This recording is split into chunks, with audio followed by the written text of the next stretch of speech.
Well, good evening, chat. How are you doing tonight? Glad you are tuning in. I am pumped up tonight and just been busy all day on the road. I've been to Cincinnati and back with a friend and witnessed to him today. Thank the Lord for that and for all the prayers. Going to put up some of the follow me stuff. Go ahead and like and share and comment. Turn on your notifications.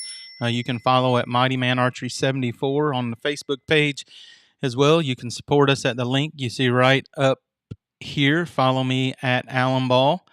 And then what's coming up next? PayPal. You can support the stream at PayPal at Narrow Trails. And then last of all, if you look in the links in the description, you'll have Dave Tice's book on parenting and my book on raising boys. And I have linked the Amazon to both of those. And Dave Tice texted me the other day and thanked me for sharing his book.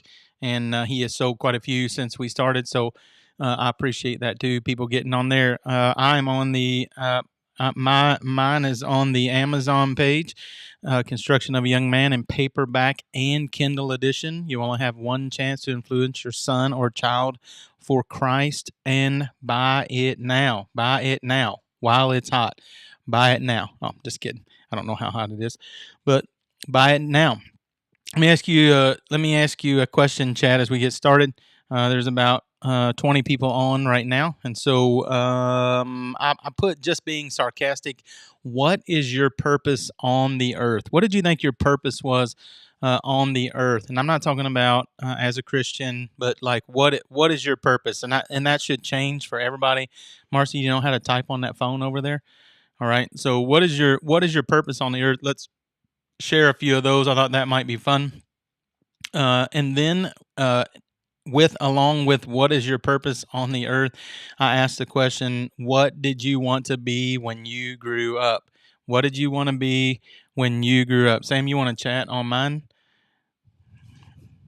You have to put Sam behind the comments and they can't be dumb, all right? So what is your purpose on earth? And then what did you want to be when you grew up? You're going to have to comment. You're going to have to comment in order for those comments to come up. I know it's about a 10-second delay on Facebook.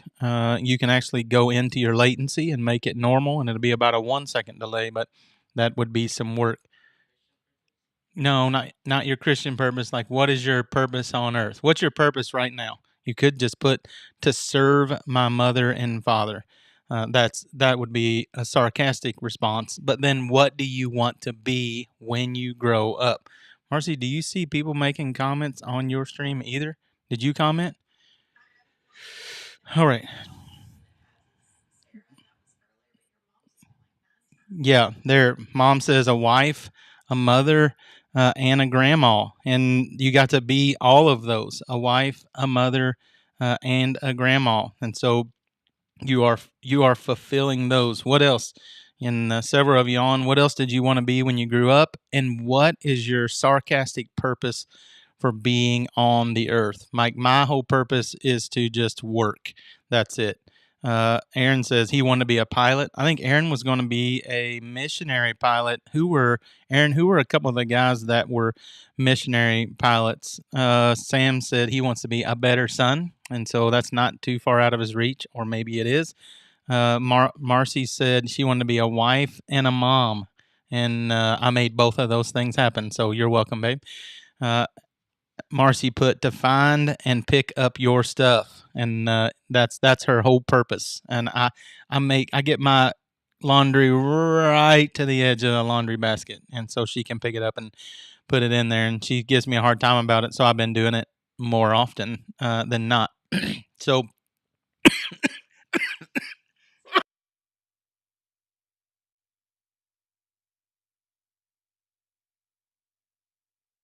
Oh, that's what I get for making fun of her. So our whole purpose. Let me have some coffee. Oh, that's the worst. Aaron says my purpose is to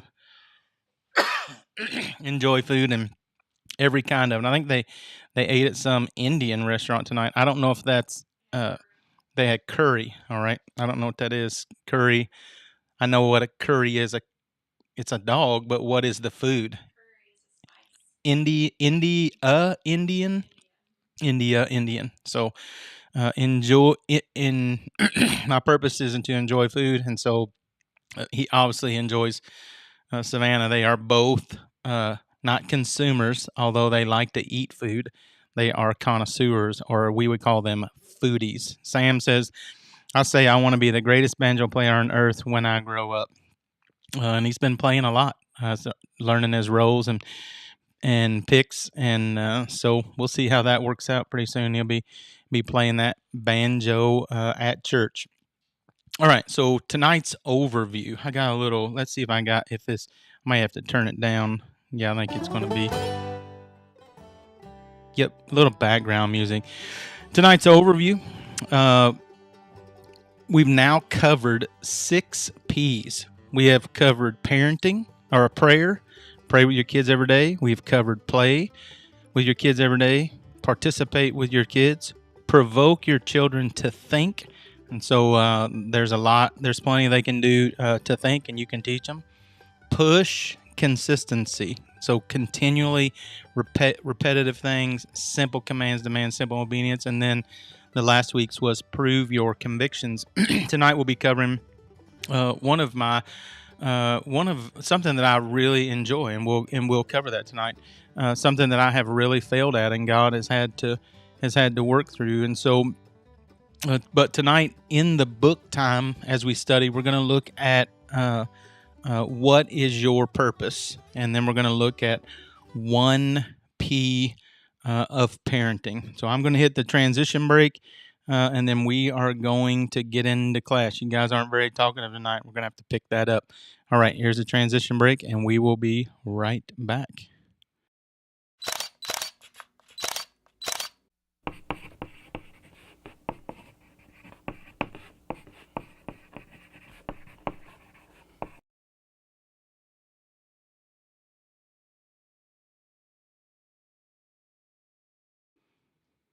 All right, we are back. We are in the teaching cam. Tonight we're going to be looking at what is your purpose. I'm looking for? I got too many buttons to push. My name is Alan Ball. This is sponsored by Narrow Trails, and we appreciate you being here tonight. And so we're going to look at putting tools in the hands of our kids. So my first question in this session is, what kind of job did you have when you were a kid before adulthood? So what kind of jobs did you do before you became an adult and got, a real job? What kind of jobs did you do? Sam, did you do any jobs that paid you money? And what kind of jobs were they? Let's see what kind of jobs people did. I'd imagine they're going to be pretty common, especially in today's world. I could name a few, but I'll let a few of those roll up. But we're going to look at our purpose is what we're going to look at, and our theme verse the entire time has been Psalm 127 verses 3 and 4. Lo, children are a heritage of the Lord, and the fruit of the womb is his reward. As arrows are in the hand of a mighty man, so are children of the youth. We got a big youth rally this weekend. Looking forward to it. Carr Township Baptist Church. I don't even know what time it starts. What time does it start? Registration is at 9. Aaron can correct that. But we got a youth rally. Teenagers, local teenagers are welcome to come for free. And there are going to be about 150 teenagers there from all over Indiana, and then a few from Kentucky. So children are a heritage of the Lord. The fruit of the womb is a reward. As arrows are in the hand of a mighty man, so are children of the youth. Nathan is putting that it's at 10. Let me see if I can find. I tried to find a good place for that last week. All right. So he says it's at 10. Let's look at some of the jobs that people wanted to do. That's not the iPhone cam. Abby said she was a lifeguard, and she also babysat. And that I figured babysitting would probably be one of those. maybe even if it's your own siblings, you can get paid for babysitting. Marcy says she babysitted as well. She babysitted a few different people. Aaron said he mowed lawns for $5 a lawn. Yeah, I hope that was in Rancho Cucamonga in California on those little postage stamps and not big lawns like ours over here. And that helped paid his way to camp, and that's where he met Savannah. So there are lots of little jobs. Nathan said, construction with my dad. This is what I want to know, Nathan. Did you get paid to work construction with your dad, or did we just work real hard so other people could get braces and horse trailers and that kind of stuff? But we worked hard. I'd say that is the Facebook link Aaron has there to the youth rally. If you want, you can copy and paste that. Maybe click on it. It's not clickable in my chat. Sam said he worked construction. I got some pretty cool pictures of Sam when he was young, working construction with us, learning on the job, just doing that kind of thing. So tonight, as we look at the word purpose. Let me get back to the teaching, Cam. As we look at the word purpose, we're gonna define that, and then we're gonna talk about it. The word purpose means the reason for which something was created. That's why I asked in the beginning, why were you created? We're gonna see why that is tonight. So I started out my outline with putting tools in their hands and give them a job. And so it's to us, it was very important that instead of downtime, they had lots of time to work. It's not a Bible verse, and I'm not a pro at as far as wives' tales, but you've always heard the idle hand is the devil's workshop, and so busy hands makes for much work. And we always talked about teamwork makes the dream work. What was something else that was said? Of course, the acronym was team. Together, everybody accomplishes more. And so there were a lot of those acronyms and words. Yeah, we didn't use that one. But we're gonna put tools in their hands and give them a job. Whether they're a boy or girl, give them tools to work with. Let them begin to learn dexterity. Part of writing is dexterity. Part of tying shoes is dexterity. Part of buttoning buttons, like the boys would learn to button their buttons in order to put a no worky, no turkey. Yeah, that's a good one, brother Knopfsinger. No worky, no turkey. Yep. But part of putting on a tie was learning the dexterity to button the top button, button your pants, and zip your pants, and then that leads into writing and their ability to write letters and numbers and do that legibly. So we're seeking to put uh, tools in their hand. The curse obviously brought this upon. We're going to work by the sweat of our brow. And women are going to have sorrow in childbearing. Let's see if this works. All right. We stress to them that it isn't anyone's responsibility to feed you and take care of you. The Bible is true when it says, I haven't seen the righteous forsaken or a seed begging bread. We have a heavenly Father that knows us intimately and cares for every need. Nearly every time I have prayed and asked God for money, He has opened the door for me to work. And I remember writing this part in my book. I wish there was a money tree. I wish there was a tree in the backyard that we could shake and that there would be, and money would just come from it. But every time uh, we were in a bind and we needed money, God would open a door for us to work. So much so that it got to the point where my dad said, "I always knew you needed work because our work at his electrical business would increase, and then you would call me and say, 'Hey, do you have work?' And I've done the same thing with Wayne, and it just seems to increase and be available. I wish somebody else would do it. I wish it would come in through another avenue, and it has at times. It's come through the mailbox. It's come through giving. It's come through gifts, and but I'm not a beggar, and so I don't ask people, and God has met those needs. But most of the time, wouldn't you agree, babe? Most of the time, that those opportunities has come through work. So I just wrote, nearly every time I've prayed and asked God for money has opened the door for me to work. I wish there was a money tree that supplied my needs, but God has given me all I need. I don't want to raise lazy kids, and I did not want to have lazy kids. Let them love to work. Let them work with you. It's a hassle. It creates relationships. But it creates moments for teaching on both ends. I don't know if I'm the student sometime, or if the child is the student, but they're teaching me patience. They're teaching me how to structure. They're teaching me order, and then I'm teaching them as well. So let them work. Let them complete things. Let them see a job through. Let them finish a job, and let them explore their imagination. We don't have, our yard isn't trashed up, but the kids wanted a playhouse in the woods, and we took a bunch of scrap wood back there, and we just let them build, and we built, and I made sure it was structurally sound, and then they put things. We would like a slide, so we found a slide at a yard sale. Matter of fact, I think my mom found that slide, and then we needed this, we needed that, we needed this piece. We used a log. We cut something with a chainsaw. We've seen trees cut down. We've picked up limbs. We've started fires, and we've just let them be a part of fulfilling.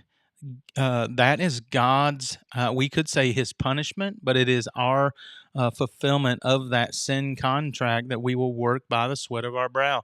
So we shouldn't run from that. We shouldn't hide from work. We should be willing to get in and get busy with our hands. Every boy, every girl needs to learn to use their hands. They are the tools that God's given us that really separates us from all of the other animals. Now, externally, now we have a soul and we have a mind and those kind of things, but because we have imposable thumbs, there's all kinds of things that we can do and pick up that other animals can do. So let them love to work. They will work for the rest of their lives. And so I want to, and we're going to talk about that, but I want to limit that amount. My kids have grown up working, and these are things, this is not something that I was perfect at. These are things that Sam is probably going to turn out to be the best kid of all of ours because of all of our wisdom and knowledge and everything that we've gained. And so we shall see, and time will tell. If you think Sam's going to be the best kid, you can put a 1 in chat. If you think he will not be the best kid, you can put a 0 in chat. So don't there is a time to play, and there is a time to compete, and there is a time to recover, but don't make playing and competing and recovering, what I mean by that is just sleeping and laying in the bed, don't make that the norm. Life is not about only playing. Life is not only about competing. There's a place for that. But the Bible says, when I was a child, I spoke as a child, but when I become a man, I put away childish things. And they're growing to that direction. They don't turn 18 and all of a sudden they're now a man. This is a process. And when are you starting? Preacher, when are you starting this process? I cannot believe I didn't turn on my lights and nobody hasn't said nothing about it. When is that process starting? That process is starting from birth. We're teaching from birth. We're starting to impose those simple commands, demand simple obedience. You're okay. That's all right. You don't need to cry. All of those kind of things. We're doing those right from the get-go. Let me see if I can turn down the intensity a little bit on that. There we go. And so don't make that the norm. You've heard the saying, a body in motion seems to stay in motion, but a body at rest tends to stay at rest. And I don't like the commercial, but it's the little boy in the room, and he calls his grandma from the other room and says, "Will you get me something to drink?" That's probably more common than we think, and people laugh at it, but I think that's probably the process. So you don't want to hear hear the words. Now, if you go on vacation, you can hear these words, but you don't want to hear the words around your house. What would those words be? What do you know not to say to your dad when you're around the house? And they've pretty much learned it. What is it? No, not that at all. I'm bored. I'm bored. I'm bored. We never said that to my dad or my mom.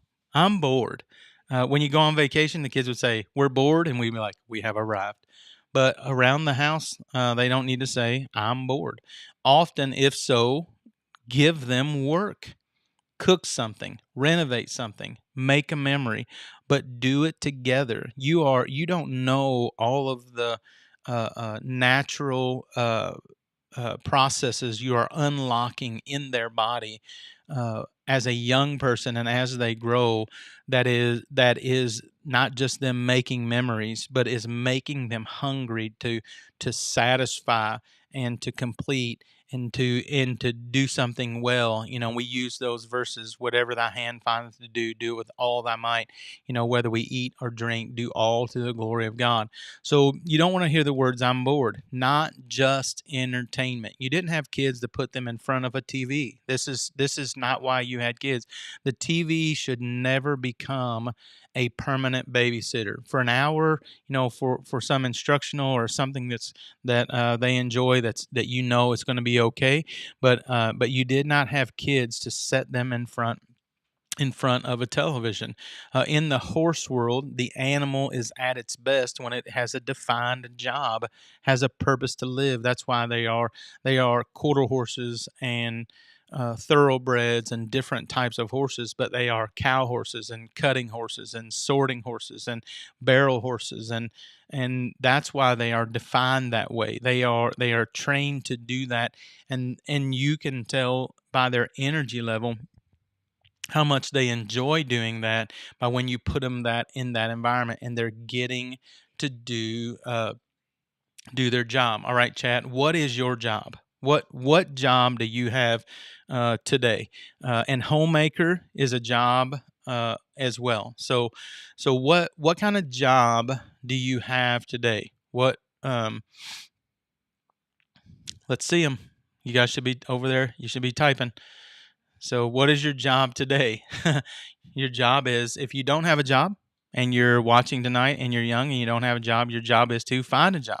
That's your job. Rush Limbaugh used to say 8 hours a day, 5 days a week, 40 hours every week. You should be looking for a job. My mom says her job is to retiree. I was at my mom's house yesterday morning and at early, and she was already working on a quilting machine that come apart, and she called me to come and put it back out on. I'm going to take my phone away from Sam. Sam said, taking care of my elderly parents, and we're so old and decrepit, and so but what other kind of jobs? I'm waiting. Make them pop up. What kind of jobs? If you're driving, Nathan, do not be typing.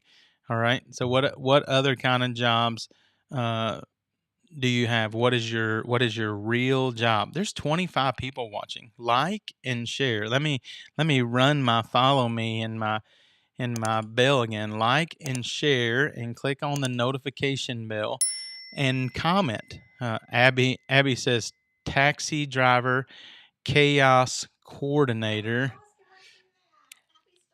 and secretary, etc. And she keeps her brother-in-law in creamer and Diet Dr. Peppers. So I appreciate that.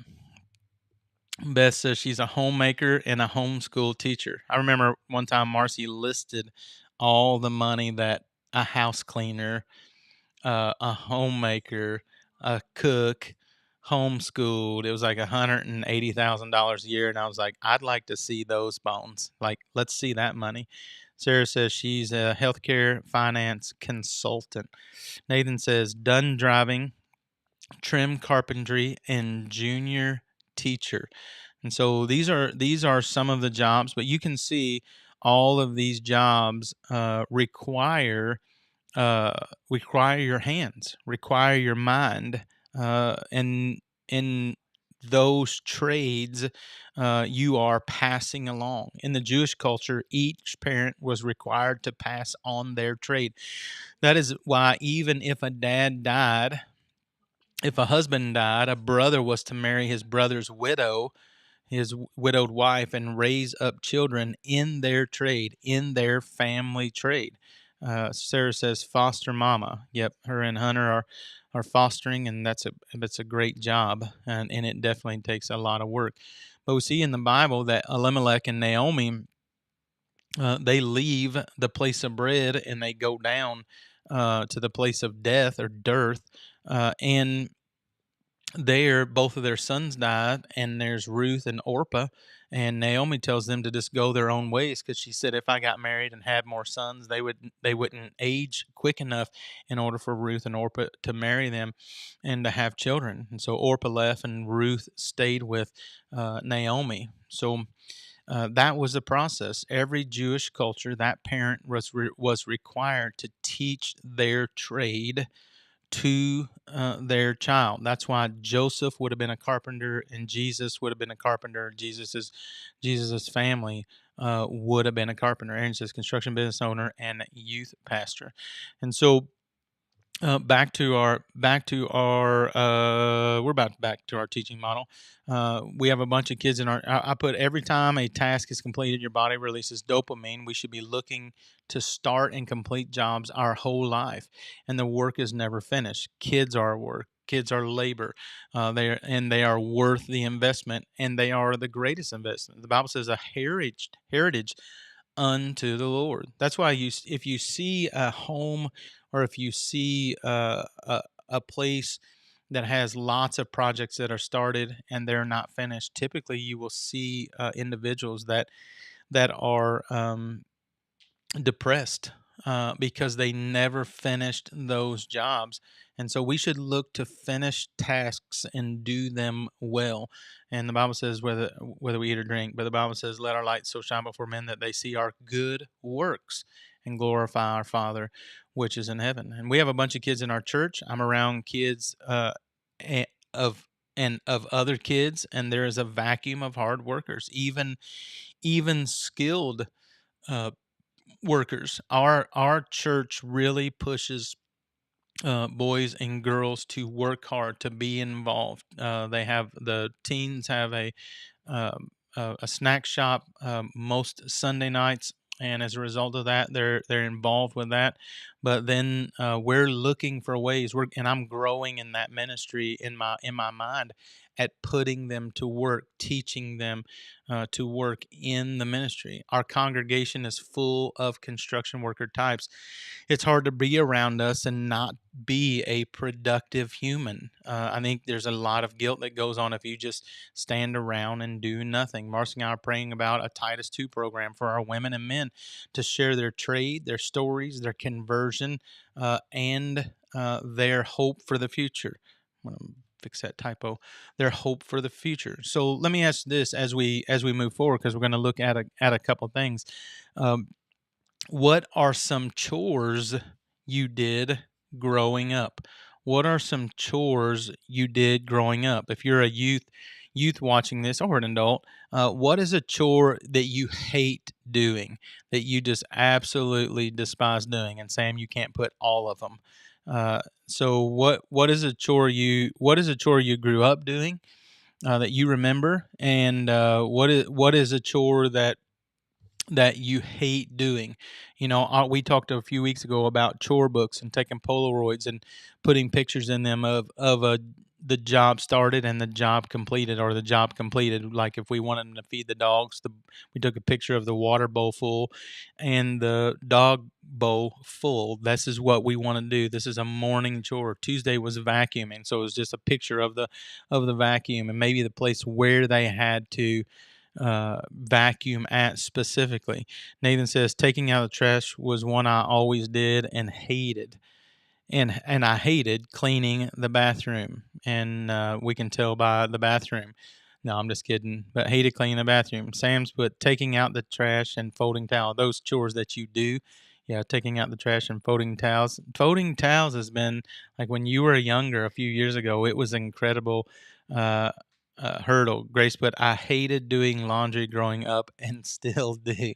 And so, but that, uh, Aaron says he despised dishes. And that's why Aaron put in a dishwasher at the parsonage, right?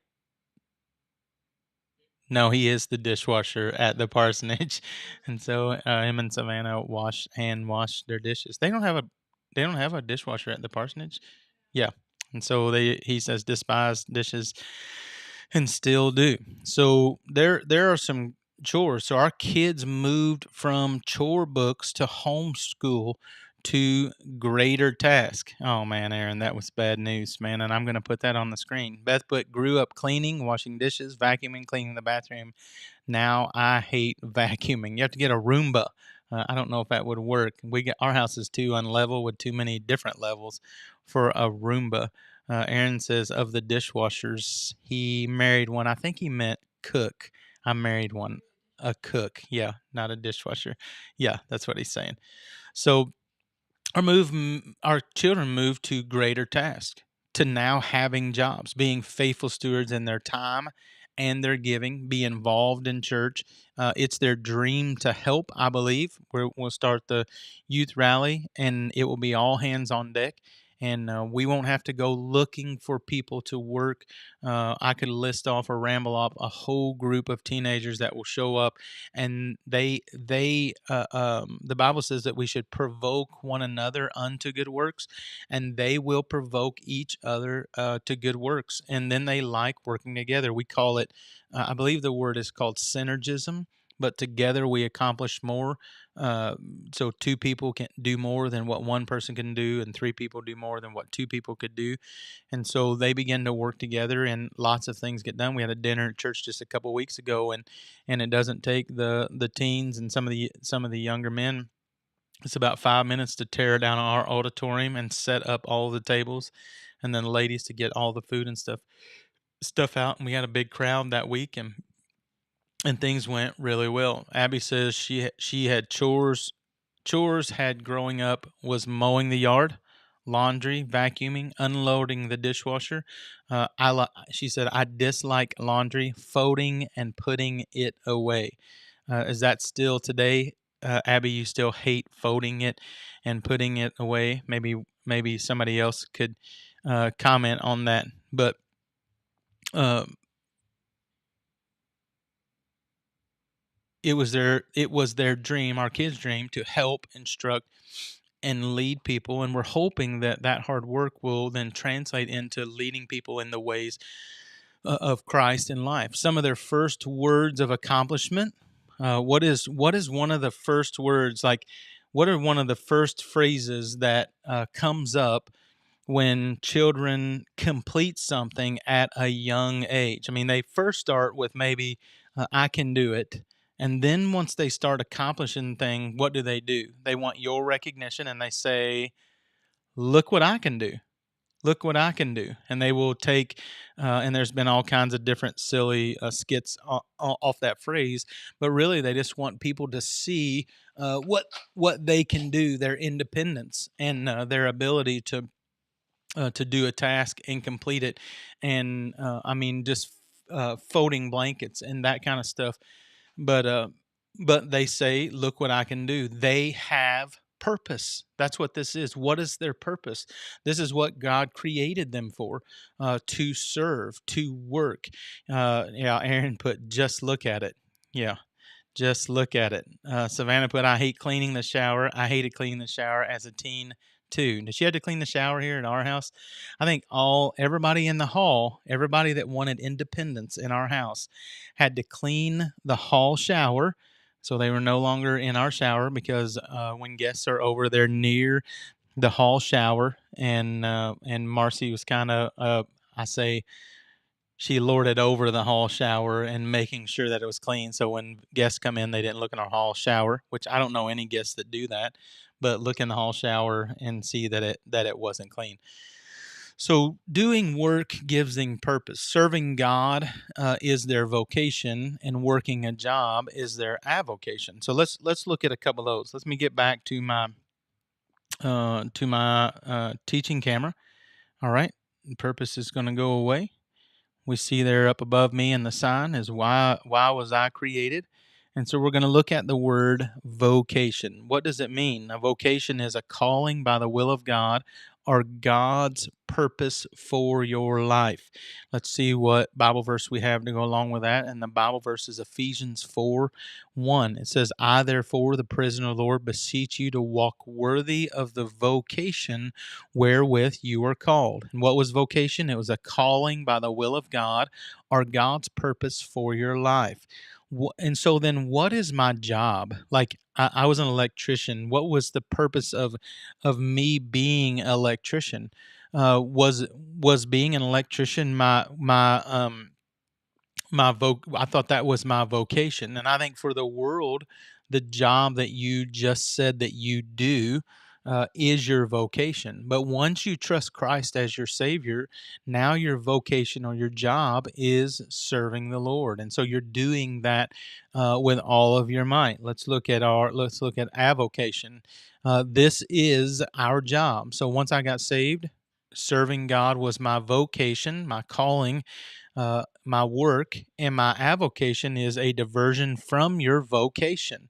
Your job enables you to serve the Lord, a diversion from your vocation, that you may please him who hath called you to be a soldier. So your job is enabling you to live in the nation and provide for, if you have a family, or for yourself.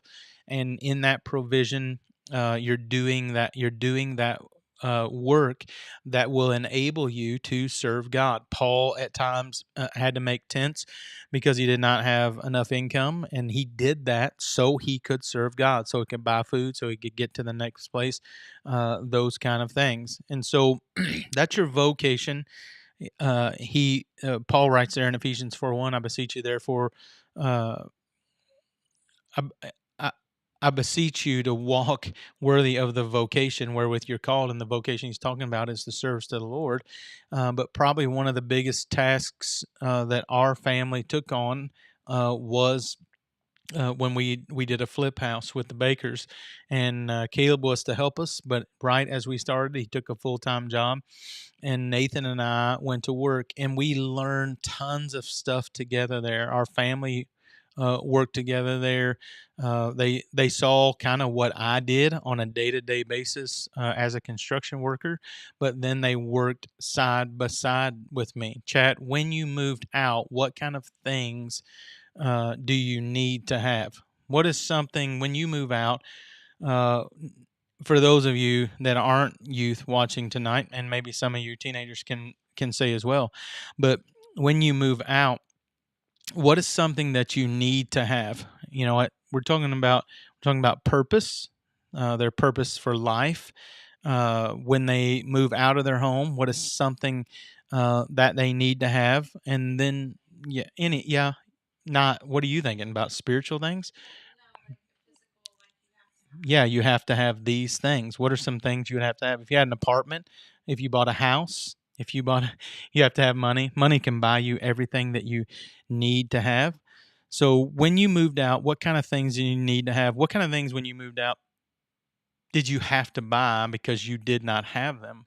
And I'm saying that because something that we have made an effort to do with our kids when I'm talking about uh, when I mean, do you need this anymore? A driver's license? Do you need that anymore? Maybe kinda. But yeah, you need a driver's license. You need to get from point A to point B. Tons of young people today not getting driver's license. Aaron put a vehicle. I mean, you can't drive your parents' vehicle anymore once you're gone. Savannah put fridge, stove, washer, and dryer. I think a washer and dryer was the first thing that Marcy and I ever bought together. And it was like, I remember just going there and being like, look at that washer and dryer. And because it was mine and we had purchased it, and it was a big purchase for us. But for our kids, we have tried to prepare them. When I'm talking about our purpose and putting tools in their hand, we want them to have the tools they need when they also get out of our home. So not only have we supplied those tools, I think for Father's Day, it's maybe been several years ago now, maybe 5 years ago, they had Cobalt. socket sets on sale, 250-piece socket sets on sale, and I bought socket sets for all of the boys so they could have their own socket set. You got to have money to have a budget. Abby put, you need to have a budget. Yep, a budget's important. You need to budget every dollar. But we bought those socket sets. Marcy has bought. I think when Savannah moved out, she had. You don't need ramen noodles and shells and cheese. Who put that? Oh my gosh, you don't need ramen noodles and shells and cheese. You're gonna eat real food because you're gonna have a real job and you're gonna have no and you're gonna know after and you're gonna know how to do real work.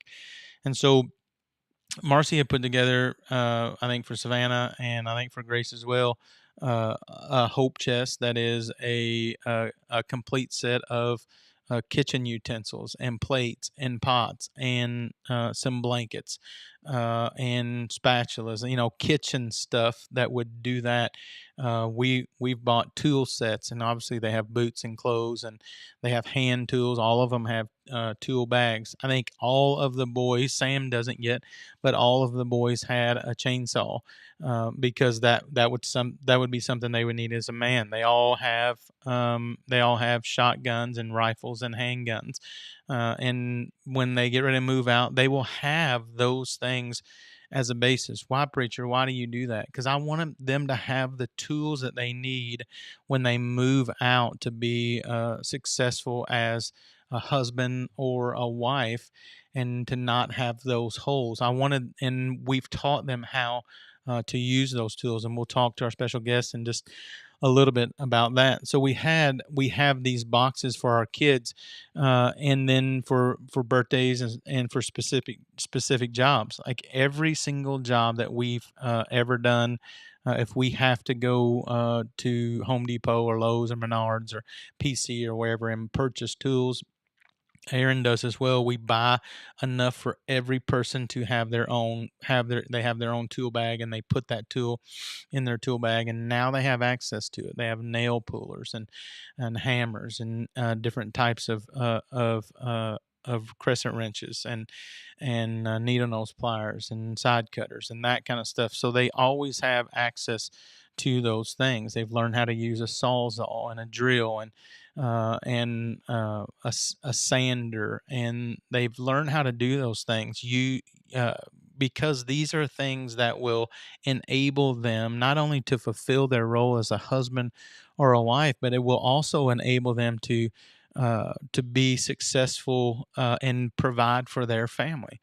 And so we have always used the verse. Let me see if I can get back over here. We have always used the verse found over in 2 Thessalonians chapter 3 and verse number 10. It says, "For even when we were with you, this we commanded you, that if any would not work, they should not eat." So it's never been hard getting our kids to work because they love to eat. And so what did you do, preacher? Did you make them sit around? No, I made them work. They didn't ever not eat because they were working, and they had to work. And so all the hard work at a young age was for one purpose. It was to develop the work ethic that is pleasing to God, and if they can please God, they will please others. I do have little tolerance. I don't mind an energetic kid, but a lazy kid drives me up the wall. But laziness and whining, or someone trying to skip out and on responsibilities, I think Sam would tell you one of the things that angers me the most is if we start talking about work and I start seeing him walk off or look for something else to do. It absolutely infuriates me because I think everybody should have some skin in the game. There have been times in our life when money's been very, very tight.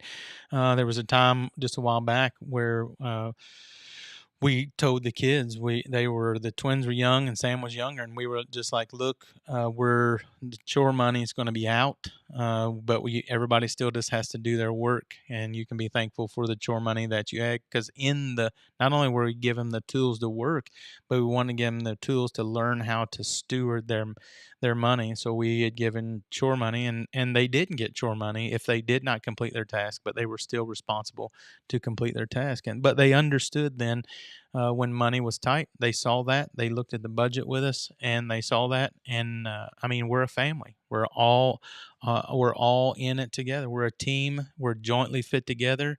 Um, and together, everyone accomplishes more. Over the last few years, I've come to realize that if my team is together, my family, with the power of God, there isn't anything we can't accomplish. And I've said that to the boys after some of the things that we've accomplished in the last few years, especially through COVID. Um, especially through COVID, there was we learned to work as a family unit, and we had our tits and tats and knockups with one another, but we were absolutely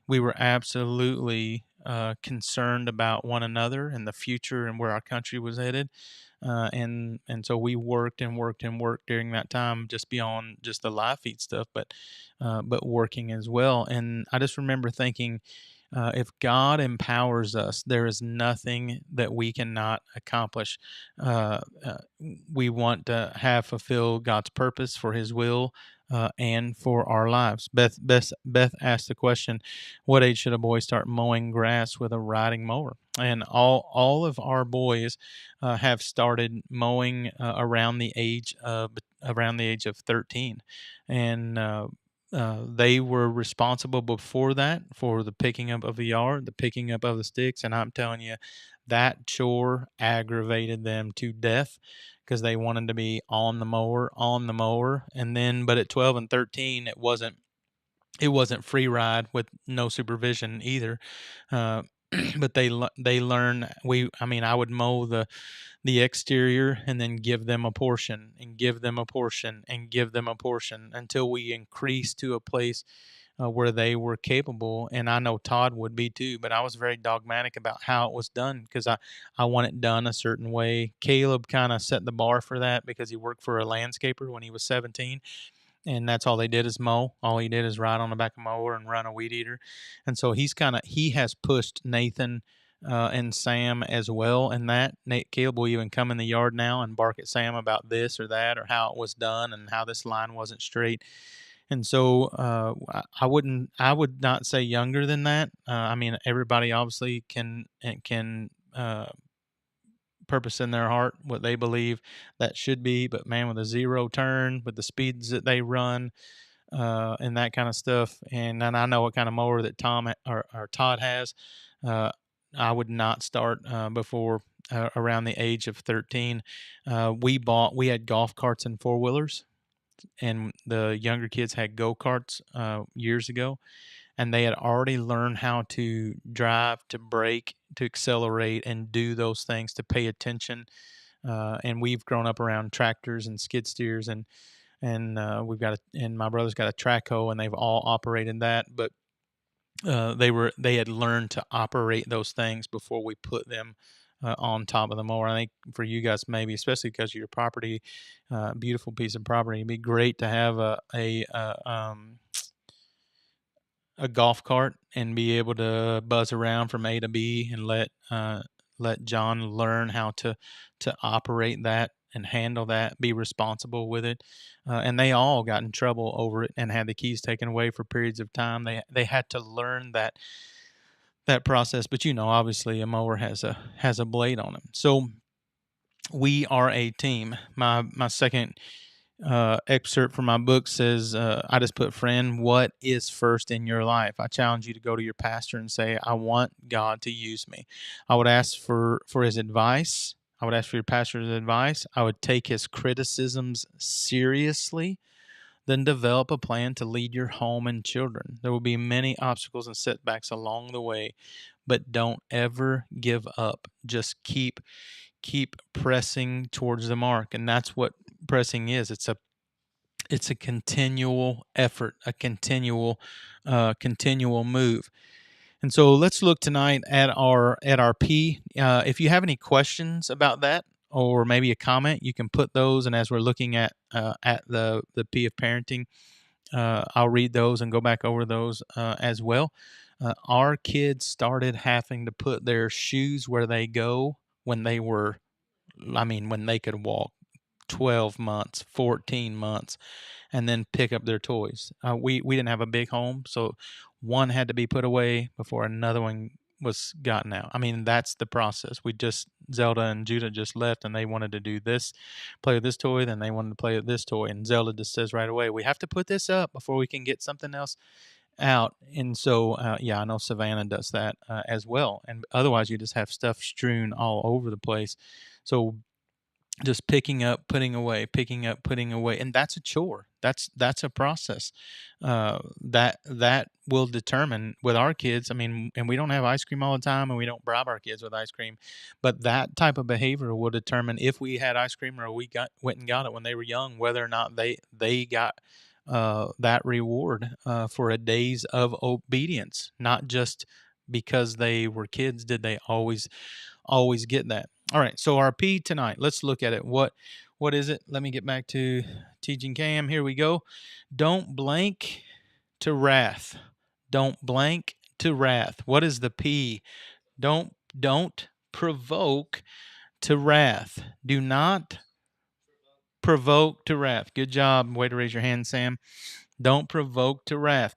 Colossians 3:21. Fathers, provoke not your children to anger, lest they be discouraged. Ephesians 6:4 says, "And ye fathers, provoke not your children to wrath, but bring them up in the nurture and admonition of the Lord." And we talked about those words. Admonishing is done with the mouth.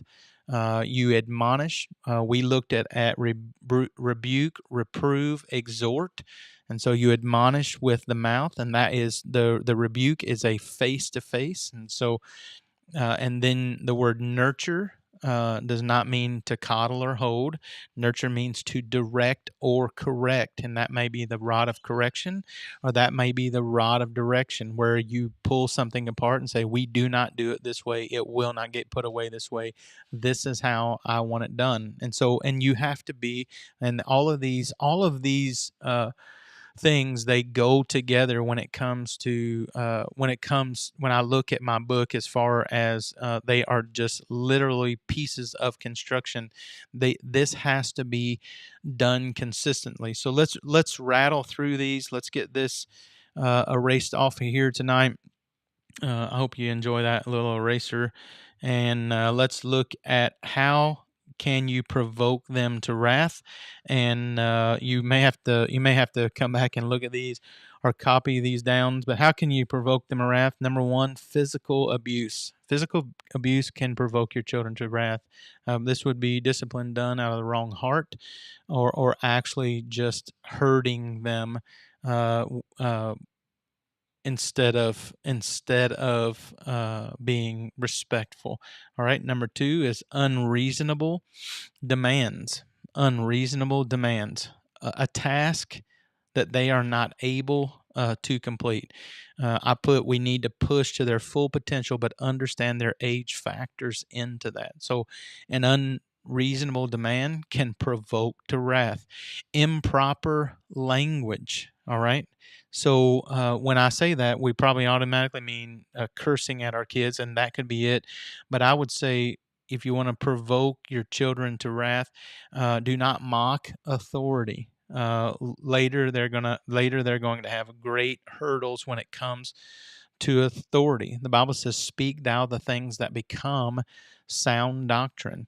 What else? Unjust commands. What does that mean? Provoking your children to wrath through an unjust command. Encourage them to break the law or a Bible truth. Okay, Nathan just bought a truck just a couple of days ago, and that will date this video, and I try not to do that. But he bought a truck a couple of days ago. Bought it for, can I say it? I mean, it was he got a loan. It was for a specific amount. And the guy he bought it from said, I'll just leave that blank, and you can fill in a lesser amount." And Nathan just said, I won't do that. Do not want to do that. That would not be right. This is a man that maybe would see my testimony, and it would mar my testimony. Next, we see mocking them with derogatory words. So mocking them with derogatory words. We may say, "That was a stupid decision," but literally saying to him, "You are stupid," are two different things. That is a dumb decision versus "you are dumb." Can provoke them to wrath because nobody wants to be dumb and nobody wants to be stupid. And I expect there to be a reaction out of them if they are called dumb or stupid. The next one is correcting them in front of their peers. So those that are their age, you can step aside. You can say, "Can we have a moment to talk?" And we are a family that pokes and picks and chides one another, and we would say trash talks, but actually correcting them in front of their peers, belittling them in front of their peers would get the wrong response instead of an obedient response, because that's what we're looking for. It would get a response that would be a hard-hearted or disobedience. Showing preference. Boy, this is one way to make kids mad.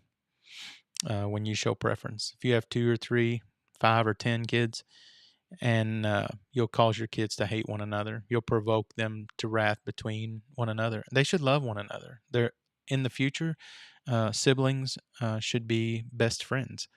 So showing preference. The next one is denying the necessities of life.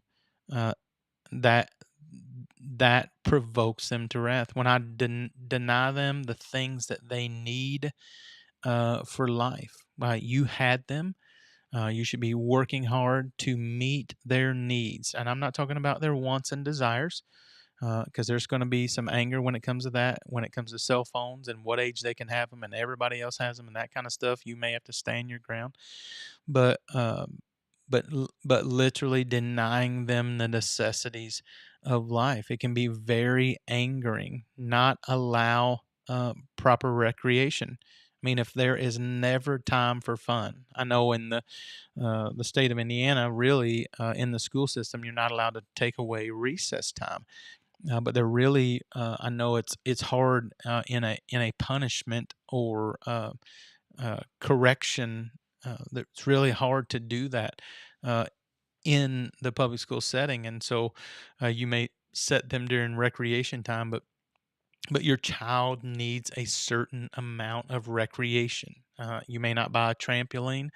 They can run laps around the house. I mean, they need a certain amount of time to play. We put that play treehouse back in the woods, and Sam has spent countless hours back there just uh, goofing off, really, but taking a break, going to play, using his imagination. So, not allowing proper recreation can cause him to wrath. Not providing suitable education, and that might sound odd, but when they realize, we had a young boy, it's been several years ago, who could not read in the youth group, and he was a high schooler.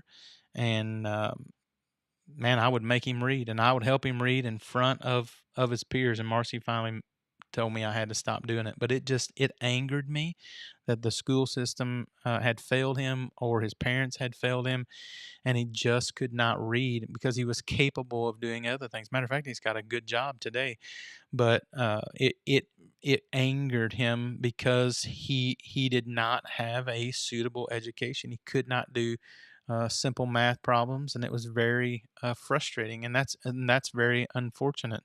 Not giving them a proper place in the home. Um, 4 kids in one room while one kid has their own room, and I think you need to be very careful about that because it eventually will anger them. And that is not only showing preference. Our kids at one time, and I don't hate to say this, but we had 5 in the house, and they wanted to bunk all in the same room and put their dressers all in another room, and we did that for a period of time. Now we are all clothed, pajamas family, so all 5 kids were in the same room, and then 2 boys, 2 girls in a room. And then once Savannah got married and Caleb got married, there's three kids, and we've got a 3 bedroom house. And so Nathan wanted to turn my garage really into a bedroom, and we just did that. Aaron stayed out there for a period of time when he lived with us, and then we just did that for uh, uh, Nathan as well, and because he just wanted a place. I want him to be around home. I really don't want him to get an apartment or move out if he doesn't have to. And so, if I can accommodate him that way, then I was more than happy to do that. So, provide, not give him a proper place in the home. Give him a proper place in the hierarchy when it comes to his age and responsibility and authority. So it can be very angering if a younger kid is picked over an older kid for certain things. If a younger brother uh, receives things that the older brother couldn't have at the same age. I mean, we're not a fair family. We don't believe that life is fair. But there are those kind of things that we paid attention to. All right, let's finish out. Let's finish out the list. How can you provoke them to wrath? Spending their inheritance. This is not something that we have done, but that could provoke them to wrath. If somebody has left them some money and you take it to, I mean, I guess if you needed it and there was an understanding, then that would be one thing. But a lot of people take their children's inheritance, or grandparents take their own grandchildren's inheritance when one passes away, and they spend it how they see fit, and it can be very angering. It's hard to love someone that has undermined you in that area. Not teaching obedience to them early in life. This can provoke them to wrath. Why? Because they will not obey. I just don't have much to say about that. Neglecting them. How can you provoke them to wrath? Neglecting them. But it angers. If you give a lot of attention to the animals in your house, but very little attention to your children in the house. That can be very angering. They shouldn't get an equal amount as your animals. They should get more than that amount. So neglecting them. Next, being dictatorial, being a dictator or lording over. This is probably something that I've struggled with because of my press for time and my temper. And so, but being dictatorial, I am demanding. I would say I'm the hardest person I know to live with. Those things have changed over the years, but I'm not doing it out of a God complex. I'm doing it out of a I need to get this done complex. And so patience was not a virtue for me, and it has increased as I have grown. But how can you provoke them to wrath? By nagging them. Hey, give them a responsibility, attach a punishment to it, or a discipline or correction, and then leave it to them. And then it's on their plate. And then when they say, "Well, I forgot to do it," don't let them make you a liar. This is what I said was going to happen, so this is what's going to get done. Fault finding. Um, Always siding with one kid and not the other kid. So that can provoke them to wrath, and it provokes them to wrath amongst one another. Harsh criticism, and I am critical. I've tried to do that criticism with a purpose, but harsh criticism, meaning belittling them or making them feel ignorant. Harsh judgments, so not the right punishment for the right crime. So your judgments are too harsh. Losing your temper can provoke them to wrath. This is something we talk about in marriage counseling, and we talk about too in child rearing. If a parent is one that loses their temper, at some point the child is going to lose their temper as well, and they're only mimicking what they are seeing. So losing your temper, a lack of understanding their perspective. Not that they get to justify their wrong behavior, but at least giving them an opportunity to share their perspective. What happened? What was said? Who did what?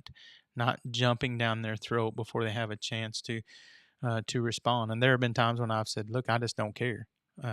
It shouldn't have happened. Y'all should have worked together to overcome this." But then, um, and that angers them. A refusal to listen to explanations, and that's an E, not the E of excuses, but the E of explanations. Let them say from their perspective exactly what happened, and then last, discipline without instruction.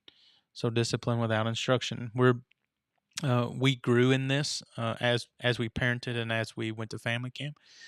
but actually correcting them and having a moment to talk about the behavior and what we want to see from them. And so if they were breaking the law, this was the law that was teaching them that they were a sinner.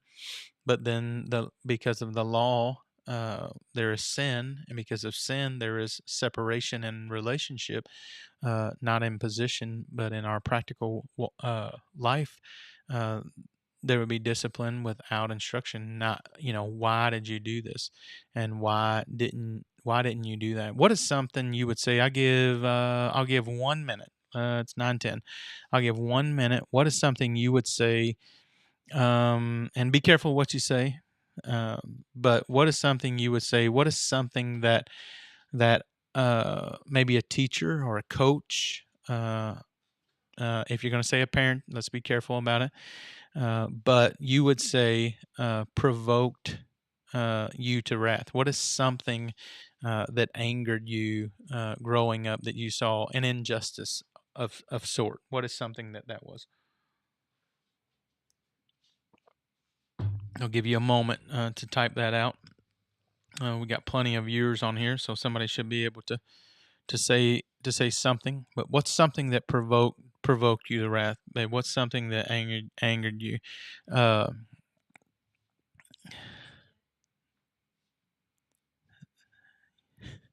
Steve put love our coach.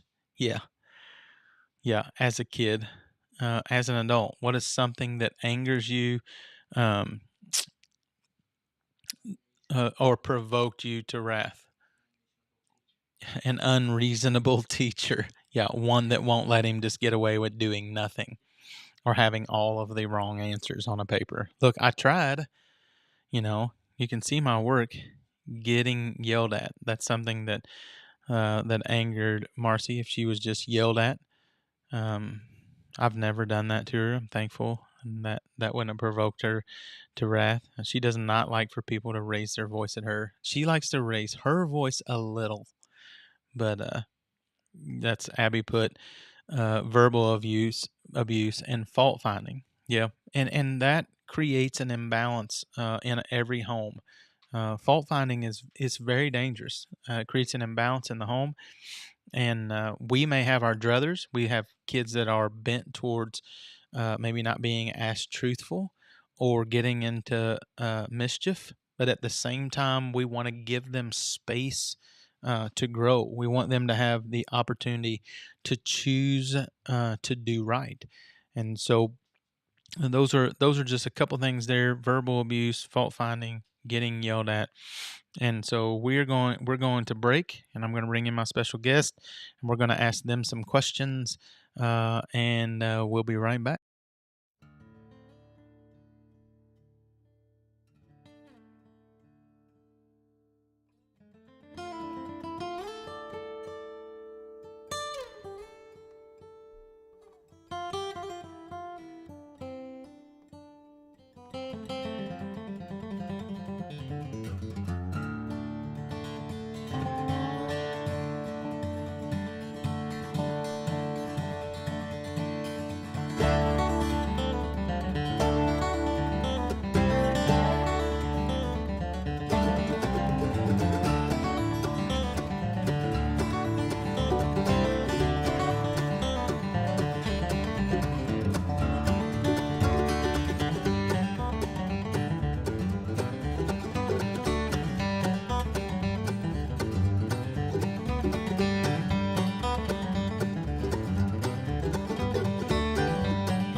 All right, we are back, and I am here with my special guest. Why don't you introduce yourself tonight, special guest?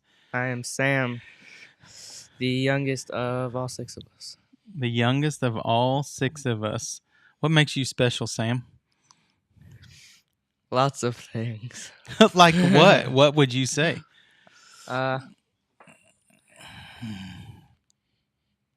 It looks like we're frozen because you're not saying nothing. All right, I've got some good questions. Everybody say hi to Sam. All right, I got some good questions tonight. We're talking about purpose, and then we were talking about not provoking your children to wrath. All right. So God has a purpose for you. What did you say tonight was your purpose? What did you feel like your purpose is? To become the greatest banjo player to ever live. Oh man, that would be like Earl Scruggs or Carl Jackson. Carl Jackson. Gonna be better than Carl Jackson. What about Dale Tilley? Oh yeah, he's single. He's single, and that makes him special. Yeah, he needs to stay that way too. But yeah. See you, Beth. Thanks for tuning in. So let me ask you a few questions, Sam. Sam. Are you a hard worker? I've come a long way, but with my personality, no. What would you say? What is your personality hindrance? Laziness. Ooh, man, laziness. We're recording these, Sam. Are you sure you want to say laziness? Yeah. Where do you get that from, Sam? Well. Okay, moving on. So, are you a hard worker? What kind of chores are you doing right now? What would you say your chores consist of? I vacuum, I mow, I do the dishes, I fold towels, I take the trash out. Sometimes I do my laundry. I think that's about it. So I you weed eat. you know how to do laundry? Yeah. You know how to start the weed eater? Yeah. You know how to put gas in Yeah. all of those pieces of equipment and put the right gas in them? Yeah. I can also cook. You can, yeah. I'd make a great housewife. Oh man, dude, you should have never said that. He's a good short order cook, but he is. Let's get it together. All right, you're turning shades on me. What kind of chores do you have in the morning? Grandma Ball put it up. You didn't even think about that. Forgot about What that. kind of chores? The chickens. All right. How many chickens do you have? We have 11 now. All right, 11. Are you sad about that? A little bit. Yeah. Who was your favorite chicken that's gone? The one that died. All right. What was her name? I didn't really ever name her. You never named her. What did she taste like? We didn't eat her. Oh, we didn't eat her either. Who was your second favorite chicken that left?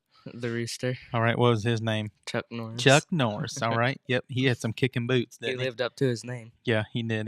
He whooped everything that come in his cage and around his cage. So the chickens, what kind of chores do you have with chickens? Feed them, water them, let them out, lock them up, and collect eggs. All right. You starting to sell some eggs too? Yeah. Who's your number one customer? Roger. Roger Allen, number one customer. How much are you selling those eggs for?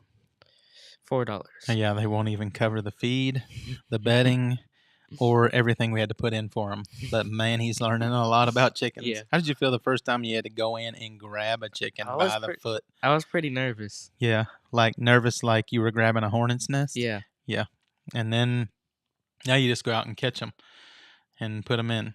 And so he has to be up a certain time every morning, to get those chickens out so they don't cook inside of the shed, especially in the summer, and then make sure that their water is not froze up in the winter. You got any responsibilities when it comes to the horses, really? Not necessarily, but can you ride? Yeah. Can you saddle? Yeah. Can you brush? Yeah. Can you muck stalls? Yeah. Can you broom out the barn? Yeah. Yeah. He's learning to do those things, and he didn't learn those overnight. I have saddled 2 horses forever. How many inches have you grown in the last year? The last 2 years I've grown 8. 8 inches. I've grown 4. Yeah. So 8 inches in the last 2 years. Have you gotten a little bit stronger? A little bit. Yeah. How much did you work with us at Linda Baker's? Not too much, but I was there a lot. Yeah. So moving boards and being part of the work crew, being part of the COVID crew, and watching all that work take place. Let me ask you this: who is your hero? God. God is your hero. That's so lame. God is your hero. All right. Harlan Barnett. You love Brother Harlan? Yeah. We have to make sure we make a clip of this and send it to Harlan. So, are you growing in the Lord? Yeah. Yeah, that was a trap. Yeah, and he didn't say me. So guess what? He's going to get more chores. I'm the guy that controls that stuff, friend. Harlan just sits back and laughs. All right, that's all I want you to know. Are you growing in the Lord? Yeah. What kind of things are you doing to grow in the Lord? How is God growing you in the Lord? Right now, it's just reading my Bible every day. All right, and then are you in the teen group now? Yeah. How are you growing into that? Maturing, trying to be a good example, trying. Uh, Yeah. my favorite thing about homeschooling, Savannah says, "What's your favorite thing about homeschooling?" the days that I don't have to do it. Yeah, when it's over. Yeah. Yep. Do you do good with homeschool? Not really. Why I not? haven't in the years past, but this year's gonna be different. All right. I mean, he's setting his sights on serving God, and he's wrestling. Who is your greatest uh, foe? The devil, All right, the devil is your greatest foe. So then, who is your second greatest foe? myself. Yeah, yourself, and that's what we were looking for. And uh, they oppose themselves. Kids oppose themselves and what's best for them, and that's something that has to be trained out of them. Who is Godzilla? Your hero? Yeah. And so he says he's growing in lore and how. What do you want to buy with the money that you make? A banjo, Uh, a nicer banjo. All right. How many banjos do you have? One we had two, but I gave the other one back to Caleb because he originally bought it. All right. And so wants to buy a new banjo. And you know how much those cost? I'd say the next level is about $600. All right. And selling eggs at $4 a dozen. How many dozen eggs are you going to have to sell? This is a great word problem. How many dozen eggs are you going to have to sell in order to buy a $600 banjo? 150 dozen. And so you should be able to get a new banjo by the time, how old are you? 13. By the time you're 25. And so that's what he wants to buy. When you get angry with me and mom, so talking about provoking, what are some of the things that we do? Let me see if I can pop this list back up here. Would be this one. Oh, no, that's not what I wanted to do. Yeah, so this one and this one. What are some things that that you would say mom and I do? Yeah, Aaron put eggs. Not all it's cracked up to be. They're trolling you now. You see any of these on this list that you say, uh, you know, mom and I do that cause you to be provoked to anger? What kind of things anger you? What's something that makes you angry? I would say injustice and things like if I don't know why we're going to do it, then that makes me mad. But like if to me it seems pointless, that is the main thing. All right, and most of your homeschool you think's pointless. Pointless. Yeah, but he's beginning to understand that that's a process. I think looking at Savannah and Caleb and Nathan, he can see how they've worked hard and how they've continued to work And hard. Grace. And yeah, but how they've worked hard and continue to work hard in their education. Grace was probably the hardest worker of all the kids when it come to school, and but he's seeing the fruit of their hard work, and he knows that's a process, and it's not. And I think learning to play the banjo because there are so many parts of the process. Is it a frustrating instrument to play in the beginning? I mean, just getting your picks on and knowing where to put your fingers and all the things, the music theory, the timing, the rolls, all of that takes place, and it takes a ton of time in order to start those processes. Um, what are the kind of things? What other kind of things anger you? What are the kind of things would provoke you? Tammy Martin put, "My husband is really good at explaining the why to a son. I can better understand his answer, and it's important. And it is it's very important. They don't always need an excuse for why, but I think maybe what we see a lot of times is there's a lot of baby talk instead of just instructing as an adult. But we've always done that. We didn't really baby talk our kids much. We talked to them in clear words and how we wanted them to pronounce words, and then they begin to grow. And so it is important to explain the why. I am a just because I said so dad, and that's not always the case. But there are moments in time when I am that dad. Part of serving the Lord is maybe not having the why. Um, we look in the book of Hebrews, and the Bible says these all died uh, uh, not receiving the promise, but they searched and looked for a, a builder and maker who was God. So they didn't see the finished product, but they saw the purpose in it, and the purpose in it is to be pleasing unto the Lord. We just had around when 2 days ago. Do you remember what was over?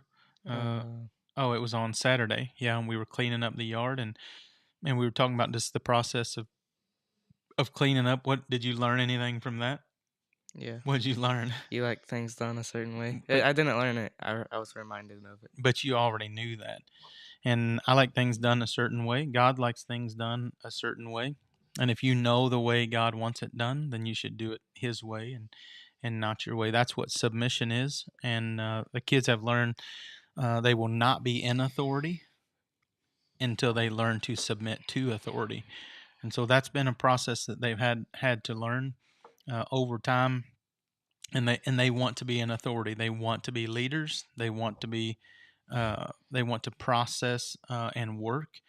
Um, and in order to do that, they have to learn how to submit. They have to learn how to come through the ranks. They were held out of the men's Bible study till 16, out of the teens till 13, held out of different events because of their age. And we built anticipation, and they desire to do that. They want to be with the men. They want to do the adult things. They want to be involved, and some of that can be frustrating as well.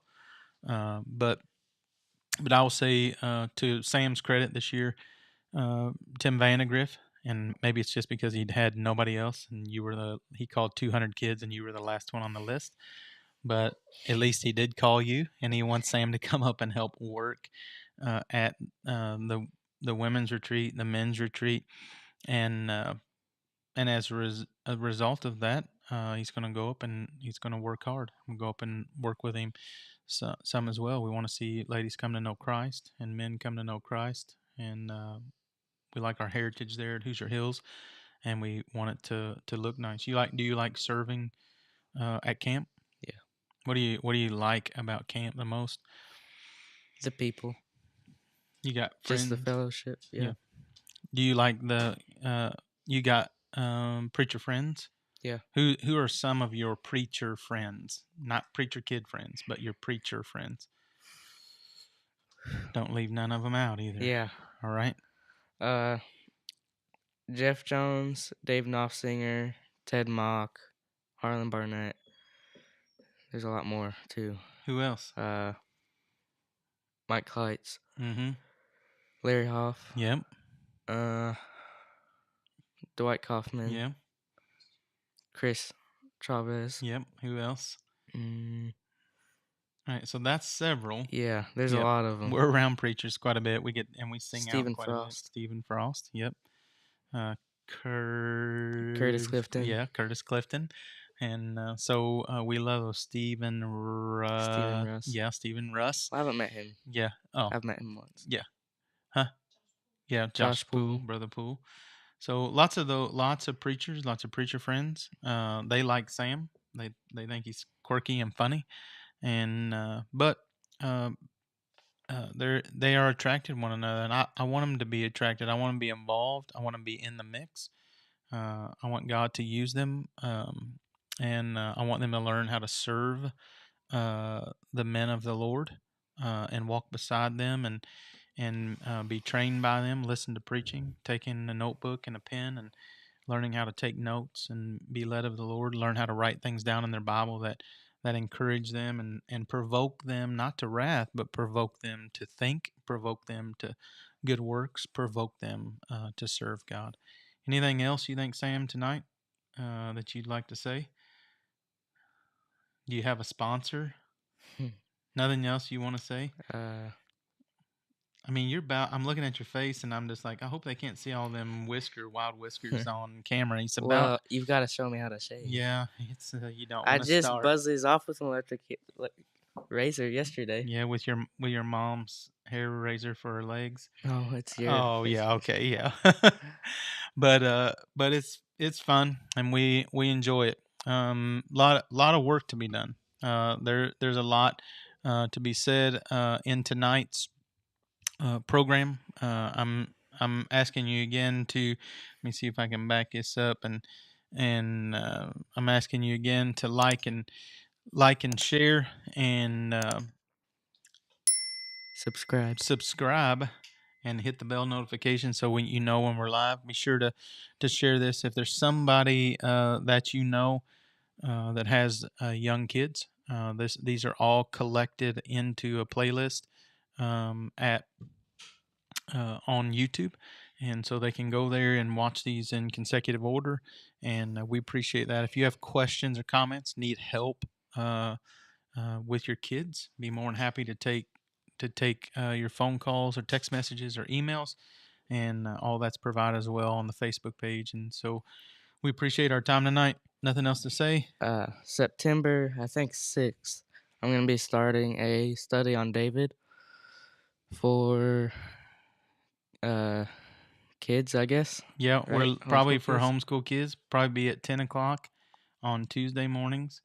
And I think there's about 10 weeks, the life of David. We may start September 6th if Sam is ready.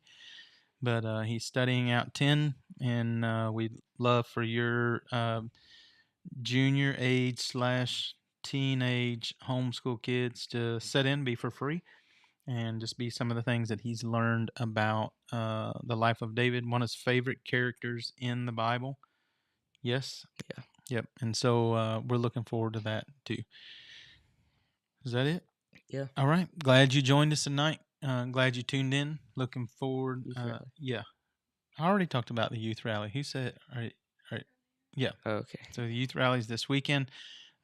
We will not be live next Thursday. I will put up a reminder.